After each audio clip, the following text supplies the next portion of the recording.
n'urunana. Imwese kuyizinga induka yajugunya Leya. Hinde kuzinga nimeshe nyine. Itameshe ukayijugunya nkaho itazamizwa se? Ntabwo ndi kuyijugunya ariko ndi kuyironda hamwe ngo uzayihe wa mugore ugufurira azayifure nayo.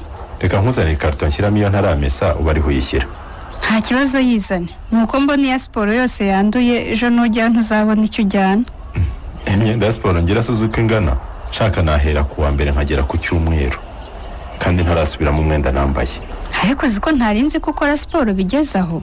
Bimenye ejo bundi rwose umuntu ambwiye ati burya Chris ni umusportif ukomeye cyane. Siba gukora izihambaye ariko kwiruka, gusimbuka umugozi, gukora twa pompage, abdomino, utwo ntitwabura.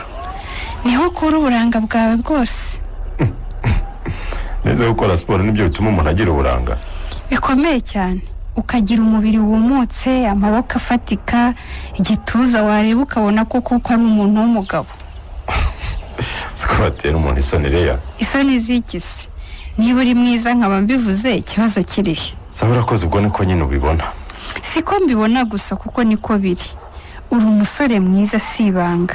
Umukobwa wese ku isi yakwifuza kubana nawe rwose. Ahubwo nanjye uzanjyane nicyo nakwisabira. Nzakujyane he? Muri siporo.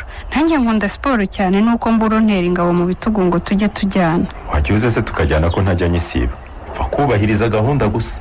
Niba ari 11:00 mukadomo kawugeza aho twumvikanye guhurira. Isaha se yananira. Burya nanjye nkora mike ariko sinica igihe nahanye n'umuntu. Ahubwo sikiri. Se Valentura yipangira iki? Nta kidasanzwe gipangira. Waba ngufasha hakiri kare se? Uriya munsi ukazawumparira? Reka tuzabivugane nabanje kubona gahunda zo ku kazi, ntari kwemerera gahunda zikazapfa. Birebe tubipanga hakiri kare rwose. Nabonye udakunda ibintu by'amasurprise. Kubera icyo uvuga ko ntakunda ibintu by'amasurprises? Hariho wankoreye ndayanga.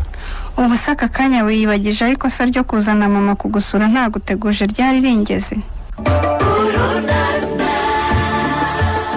Iyi gahunda yari yasaba sara yihabwa.